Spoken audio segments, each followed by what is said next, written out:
Assalamualaikum warahmatullahi wabarakatuh. Saya Arsa Satria Arianto dari kelas 95 akan ceritakan teks hikayat, yaitu teks cerita hikayat cabai rawit.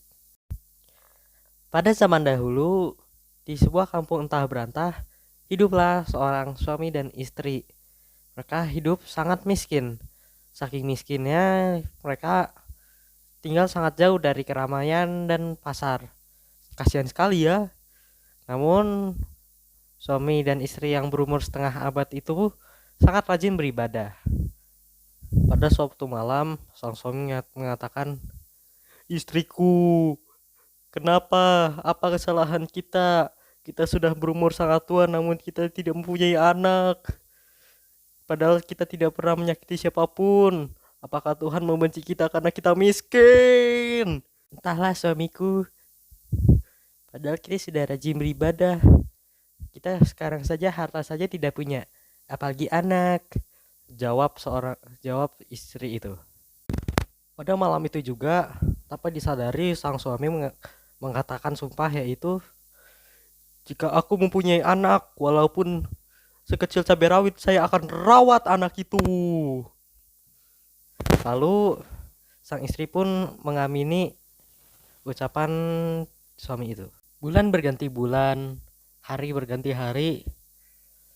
Di suatu ketika, sang istri itu merasakan perutnya yang sakit. Akhirnya setelah dicek, ternyata dia hamil dan melahiri seorang anak. Namun sang suami dan istri itu sangat terkejut karena anaknya sekecil cabai rawit. Singkat cerita, anak itu dirawat hingga besar. Meskipun dia sudah berumur remaja, badannya pun tetap kecil seperti cabai rawit.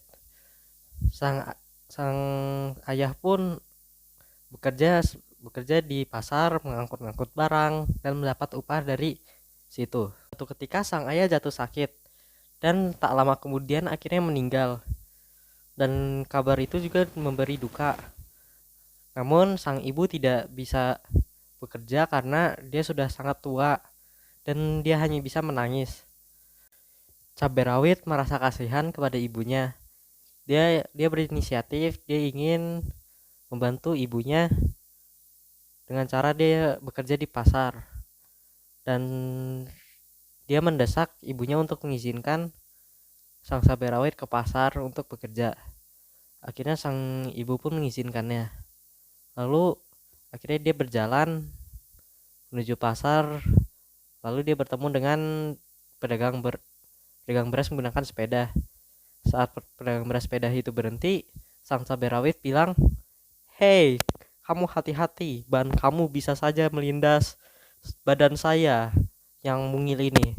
Namun sang pedagang beras itu kebingungan karena dia tidak melihat apa-apa dan hanya mendengar suara. Akhirnya dia pun merasa ketakutan dan akhirnya lari terbirit-birit meninggalkan beras itu. Lalu karena berasnya ditinggal oleh pedagang beras itu, akhirnya sang cabai rawit mengambil beberapa beras itu lalu dia berikan kepada ibunya, dan dia ingin melakukan itu lagi. Dan keesokan harinya ia melakukan hal yang sama, namun yang berbeda adalah yang lewat adalah pedagang ikan. Lalu setelah dilakukan hal yang sama, pedagang ikan itu ketakutan dan lari dan meninggalkan ikan-ikan itu.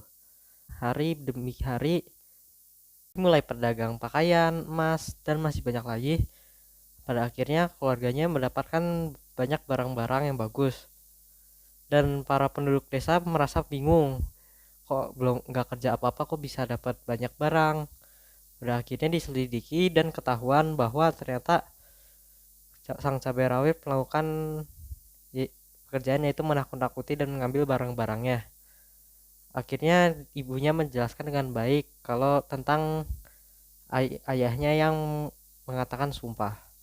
Dan akhirnya penduduk desa maklumi dan membuat rumah dan memberikan barang-barang yang layak kepada sang cabai rawit. Selesai. Yeay. Terima kasih sudah menonton. Assalamualaikum warahmatullahi wabarakatuh.